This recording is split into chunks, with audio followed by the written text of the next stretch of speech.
Hey guys, welcome back to, I guess, Alicorn Talks. This is, of course, our debate show. Well, this one isn't really much a debate as much as it is my viewpoint on things or my inner feelings, more or less. You see, 10 years ago, I left PlayStation. 10 years ago, when PlayStation was the most relevant console out there, it had several console exclusives: Jet Moto, Twisted Metal, Jack and Daxter, Ratchet and Clank, countless. Not only on the first party side, but on the third party side as well. It was a standing monolith of excellence. And then, of course, on that fatal E3 day, everything changed.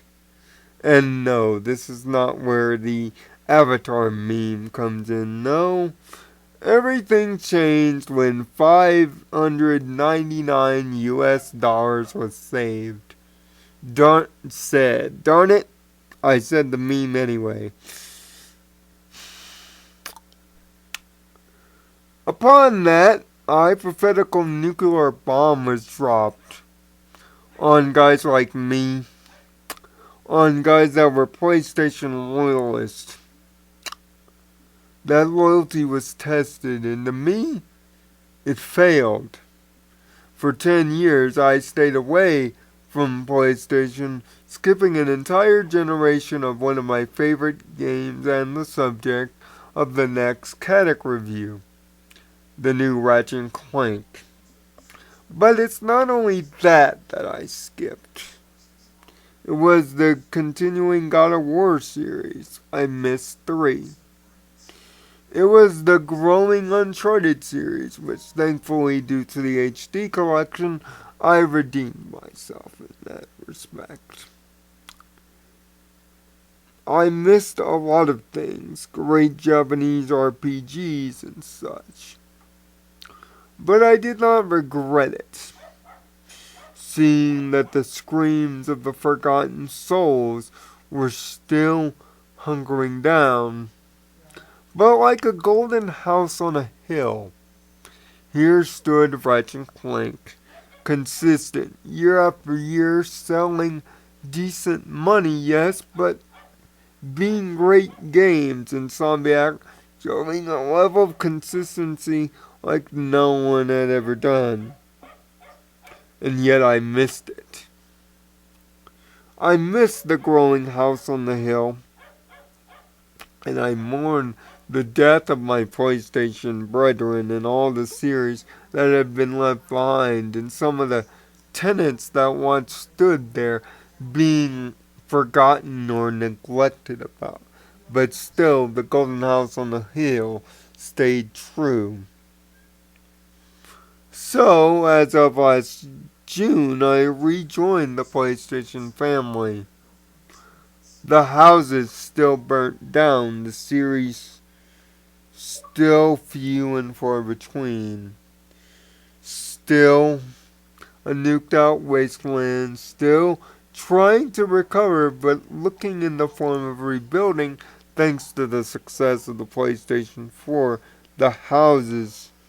But still I hear the screams of the forgotten souls. And as PlayStation has gone largely more third party than first, I wonder where all the support has been. I still wonder where that excellent game stands. And then out of spite, because a friend called me a PlayStation hater, I instead decided to buy the new Ratchet and Clank. Upon doing that, it was like me returning to the house on the hill. The golden house on the hill had remained untouched, unblemished through the passage of time. the memories of me and my niece playing Ratchet and Clank, enjoying all the games, laughing at the funny innuendos of all the game titles, picking out our favorite weapons and dealing with parts together, piece by piece, as we argue the validity of gold bulbs and why we would call Dr. Nefarious a douchebag. Living on the golden house on the hill was a wonderful thing, but it's in returning to that house on the hill that I realized something. I realized that I was right. But not in the ha-ha gotcha confirmation, no. I realized I was right because, well, Ratchet still remains. As PlayStation still struggles to find the first party title that catches my attention, even third party titles like Street Fighter V failed to deliver, and even the first party games that I've reviewed here, like The Order 1886 and exception being Infamous Second Son, still failed to deliver. They failed to touch me emotionally. But it's upon returning to Ratchet & Clank 2016 that something did touch me. And that's when I realized what was missing. PlayStation has the money and, because of smart marketing, has the support.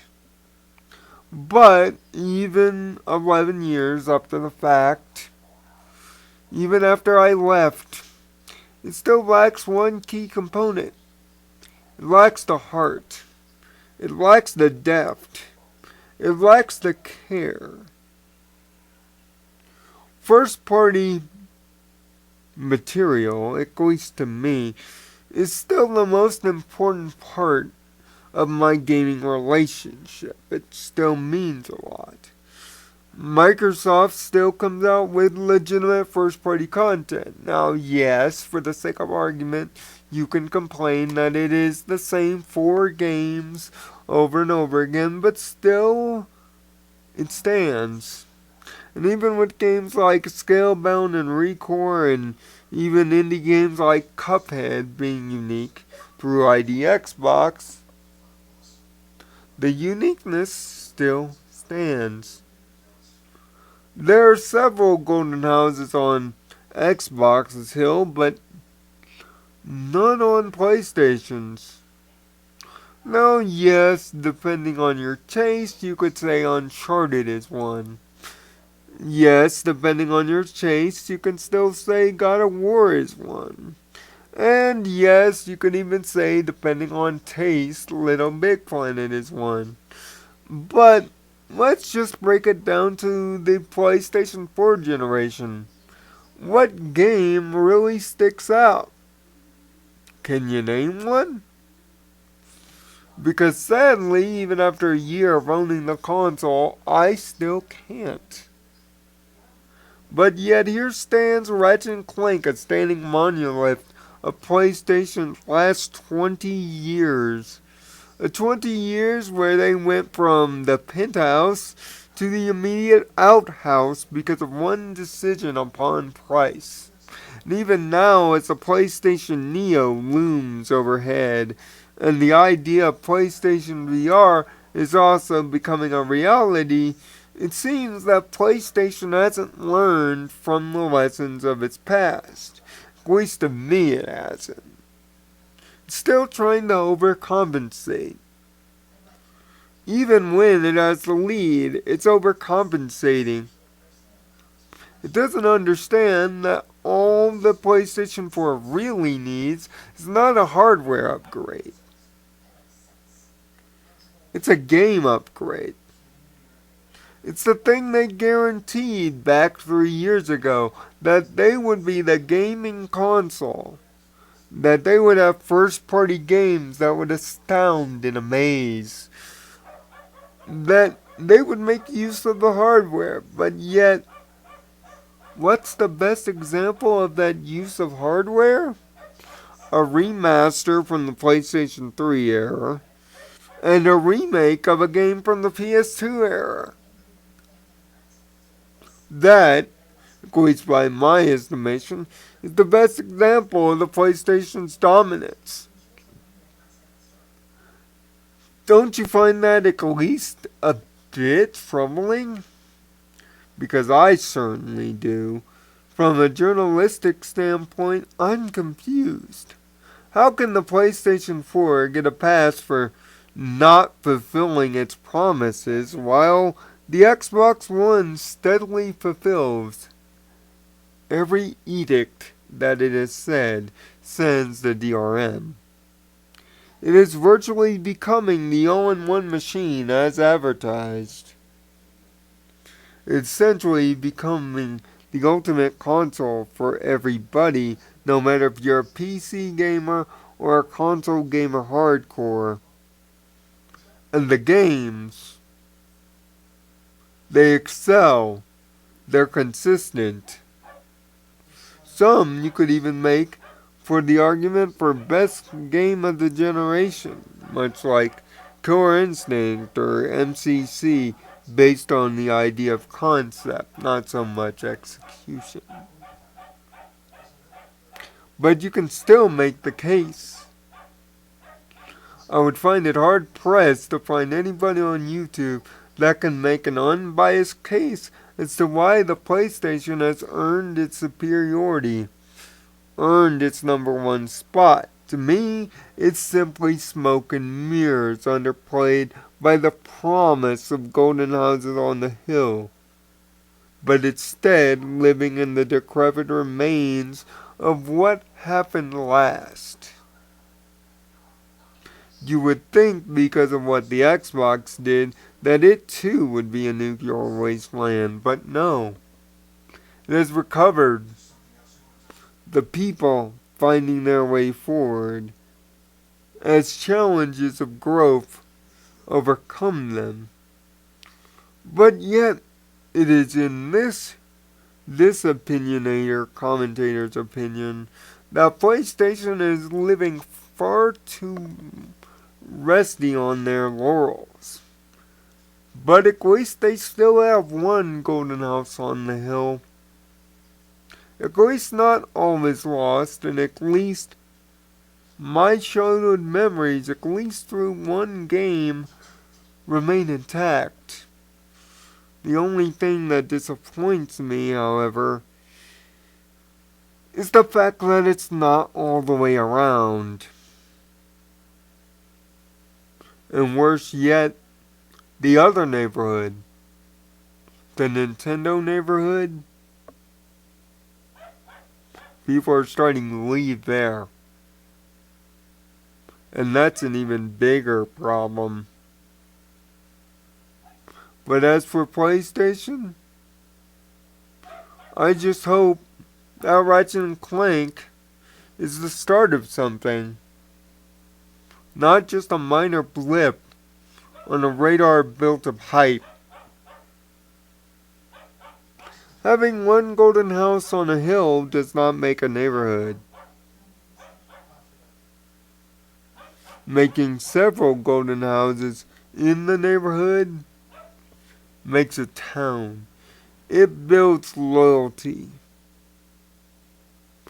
And unfortunately, although my loyalty was tested, it is stand affirmed. I'm glad to be back in the neighborhood, make no mistake, but only to visit, never to stay. I just hope in the year 2016, PlayStation finally gives me a reason to stay a while. Because, let's be honest, whether I love them or yes, I still harbor hate, the PlayStation gamers deserve it. They deserve better than being the best third-party console on the market. They deserve to be the best. And the only thing that saddens me more is the people in charge don't have the killer instinct, pardon the pun, to make it so. because they could have won this thing going away if they would have realized the metropolis that they built could be that way again. A testament of true greatness, and not just greatness awaiting, is getting off your feet and becoming what you once were. Greatness is still waiting. And from this Gamer's One opinion, I don't have time to wait. Find peace in your own nirvana.